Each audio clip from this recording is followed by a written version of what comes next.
Assalamualaikum Waalaikumsalam. Selamat pagi anak-anak. Pagi, Pak. Gimana kabarnya? Baik, Pak. Baik. Semangat kan nih belajar? Semangat, Pak. Mantap ya, semangat. Oke, sebelum mulai alangkah baiknya kita berdoa pimpin kelas. Dan Siap berdoa. Doa selesai. oke, baik. Yang nggak masuk kali ini siapa? Maulana sama Ucup, Pak? Mana tuh? Nggak tahu, Pak. Atau nggak ada keterangan ya? Iya. Oke, Pak. Sebelumnya ada yang ingat dengan Bapak nggak nih? Lupa, Pak. Lupa, baik ya. Bapak izin perkenalkan kembali. Nama Bapak Endri Supriyadi. Bisa kalian panggil Bapak Endri. Baik, Pak. Baik, Pak. Baik, kita lanjut. Ini pertemuan yang kedua ya? Iya, Pak. Ini kelas apa nih kamu? Kelas 2 SMP, Pak. Dua, coba. Oke. Bab 2 itu masalah-masalah dalam ekonomi makro. Lanjutan dari bab yang kemarin, bab 1. Kita masuk ke bab 2. Nah, ini dari masalah-masalah dalam ekonomi makro itu terbagi jadi 4.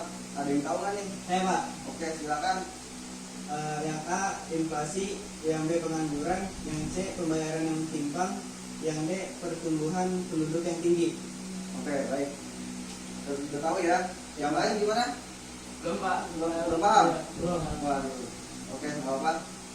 Kita lanjut. Saya kan jelasin sedikit nih dari keempat bagian itu. Yang pertama ada inflasi. Inflasi ada yang tahu sebelumnya? Enggak, Pak. Belum tahu ya. Oke, saya jelaskan.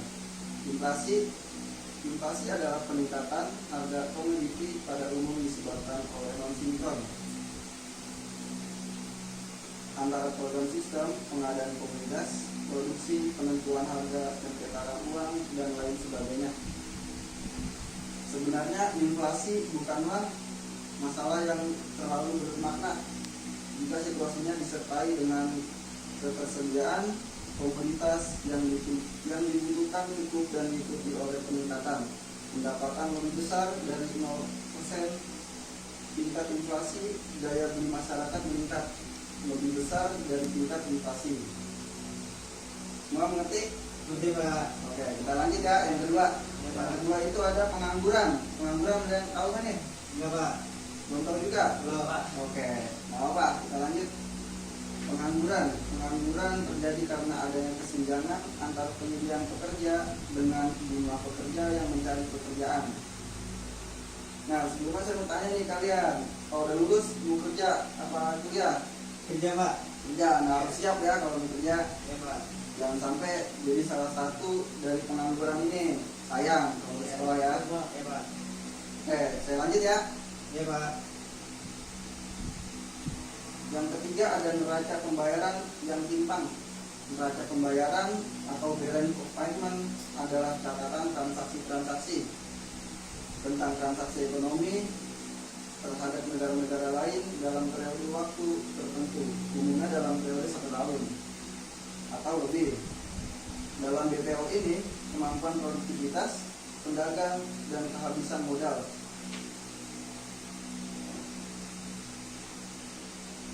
Neraca pembayaran yang terpengaruh adalah senjang antara jumlah perolehan ekspor dengan pembayaran impor. Jika impor terlalu besar, valuta asing akan berkurang. Nilai tukar mata uang lokal relatif jauh. Industri domestik berbasis impor akan mati dan seterusnya. Dan yang keempat ada pertumbuhan penduduk yang tinggi. Nah, ada yang tahu kan nih? Enggak, Pak. Belum juga? Belum. Oke, kita lanjut. Pertumbuhan penduduk yang tinggi dalam teori pertumbuhan penduduk yang besar jika diikuti oleh tingkat produktivitas yang tinggi akan menyebabkan tingkat pertumbuhan ekonomi yang tinggi. Mohon maaf, ini siapa namanya? Ya, Pak. Ya, Pak. Mau main apa mau belajar? Ya, Pak. Belajar, Pak. Simpan tuh apanya? Ya, Pak. Mau Sita. Sini, Pak. Oke, simpan ya, lanjut. Ya, lanjut. Saya jelasin dulu, Ya. baru boleh main HP. Ya. Oke, saya lanjut. Tadi sampai mana? Sampai pertumbuhan penduduk yang tinggi, Pak. Oke, lanjut ya. Ya, Pak. Pertumbuhan ekonomi yang tinggi akan dapat meningkatkan kesejahteraan dan tingkat pendidikan dan pada akhirnya akan dapat meningkatkan kualitas dan kita hidup. Namun masalahnya tidak ada di sana, tetapi ternyata media dalam bentuk tanah, bumi tidak meningkatkan jika eksploitasi berjalan terus-menerus lepas dari daya. Jika terjadi, maka setiap pemerintah adalah negara untuk melaksanakan program kependudukan untuk mengatur jumlah kelahiran sehingga daya dukung ekonomi dapat dalam time dengan tujuan meningkatkan kesejahteraan. Nah, itu materi buat hari ini. Baik, dari penjelasan tadi yang Bapak jelaskan, ada yang belum mengerti nggak dari kalian nih? Saya Pak, Ya, silakan. saya kurang mengerti tentang BOP Pak. Apa sih Pak BOP itu? Oh, BOP. Baik, saya jelaskan dulu ya BOP. Gimana Pak?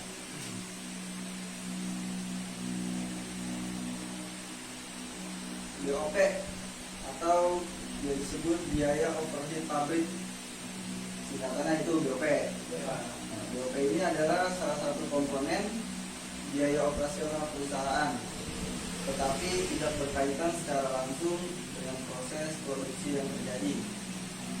Dalam kata lain, BOP adalah biaya-biaya yang tidak langsung yang timbul dari proses produksi atau penyediaan layanan.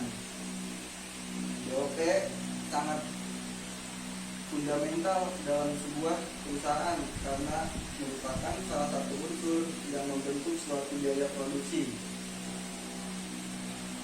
Bersama dengan biaya bahan baku langsung dan biaya tenaga kerja langsung.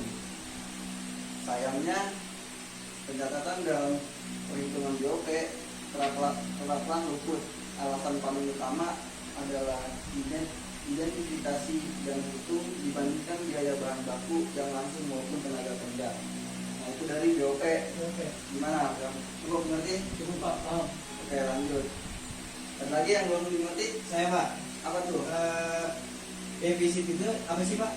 Defisit. Iya Pak. Oke, baik, saya jelaskan ya. Ya, Pak. Defisit bahan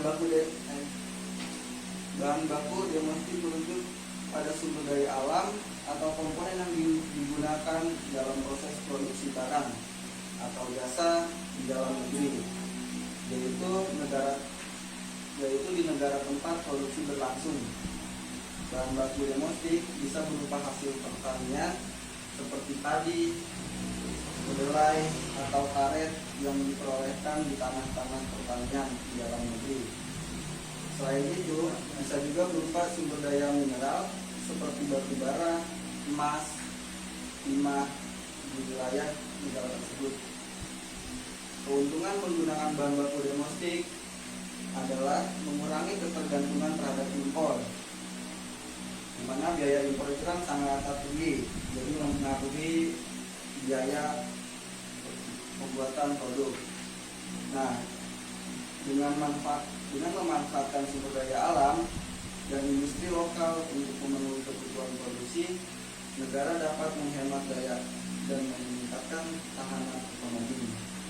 Selain itu, penggunaan bahan baku domestik juga dapat memberikan dampak positif bagi sektor industri dalam negeri, termasuk peningkatan lapangan kerja karena adanya permintaan termasuk tenaga kerja lokal untuk mengekstrasi atau memproses sumber daya alam menjadi produk akhir.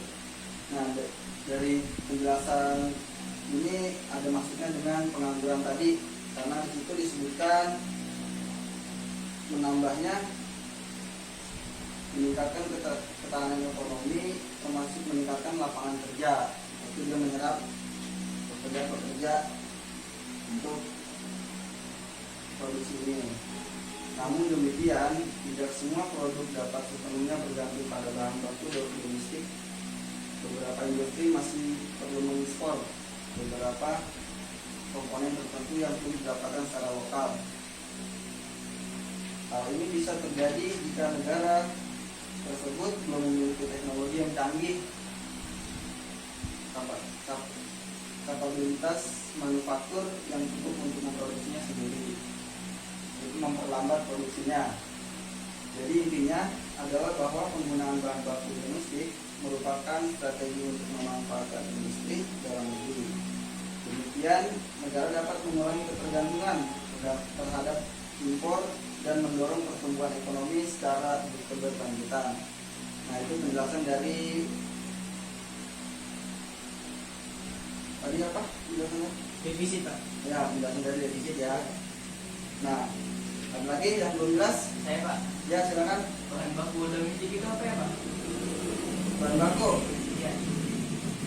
Bahan baku domestik tadi hampir sama ya, Ahmed, sama penjelasan yang sebelumnya. Defisit, defisit. Ya, dia masih satu inilah, satu materi. Nah, tadi yang belum jelas Tidak Pak. Sudah Pak. Sudah. inflasi apa sudah jelas inflasi? Inflasi.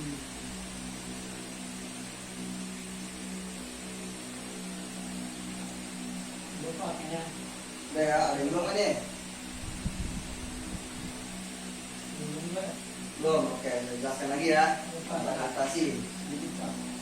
Inflasi tadi sudah jelaskan.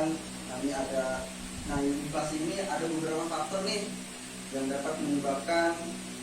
Salah satunya adalah peningkatan jumlah uang beredar di masyarakat. Ketika pemerintah mencetak lebih banyak uang atau memberikan pinjaman kepada bank-bank, maka jumlah uang tersedia bagi masyarakat dan pertambahan. Itu membuat nilai uang menjadi rendah. Oke, lanjut. Selain itu, inflasi juga bisa disebabkan oleh kenaikan biaya produk. Jika biaya bahan baku atau tenaga kerja naik, produsen akan menaikkan harga produk mereka agar telah mendapatkan keuntungan yang cukup. Dampaknya dari inflasi bisa beragam. Salah satunya dampak negatif dalam produksi, daya beli masyarakat menurun karena harga naik lebih cepat daripada pertumbuhan pendapatan mereka. Selain itu, inflasi pun dapat berpengaruh karena ketidakpantasnya nilai mata uang. Nah, inflasi juga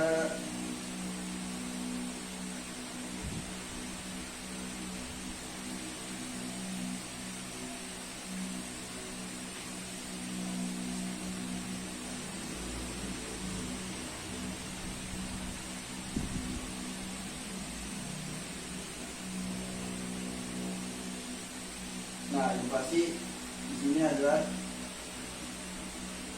kecenderungan harga naik barang jasa pada umumnya yang berlangsung secara terus-menerus. Jadi kalau barang banyak diproduksi, maka harganya akan bersaing, yaitu lebih murah. Dan sebaliknya, jika pembuatan produknya semakin langka atau sulit, dan harga itu bakal lebih naik. Lupa. Nah, di sini naiknya harga barang dan jasa tersebut menyebabkan penurunan nilai uang. Nah, tadi tuh nilai uang akan turun jika kurangnya produksi. Nah, dari penjelasan ini ada yang kurang dimengerti lagi? Yang dia sih kurang paham Pak, yang Apa tuh? pertumbuhan penduduk tinggi dalam teori pertumbuhan penduduk yang besar Pak. Pertumbuhan tinggi. Iya. Itu jelasin lagi Pak, saya belum masuk gitu. Pertumbuhan tinggi apa? Maaf. Yang D tadi Pak, yang materi yang Bayang deh ya. Iya.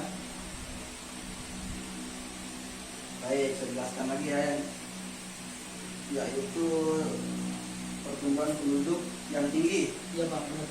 Nah, pertumbuhan penduduk yang tinggi dalam teori pertumbuhan penduduk yang besar jika diikuti oleh tingkat produktivitas yang menyebabkan tingkat pertumbuhan ekonomi yang tinggi. Jadi semakin tingginya penduduk, pertumbuhan ekonomi ini semakin tinggi juga. Dan di sini pertumbuhan ekonomi yang tinggi akan meningkatkan kesejahteraan bagi masyarakat maupun perusahaan, bahkan negara. Namun masalahnya tidak ada di sana, tetapi ternyata media meningkatkan dan juga eksploitasi berjalan terus-menerus terlepas dari daya dukung, dan daya tahannya akan dengan cepat menurun, dan jika ini akan terus diteruskan berdampak pada kemiskinan. Jadi berbalik nih, bencana evolutif untuk menghindari agar kejadian ini tidak dengan tepat menyeluruh.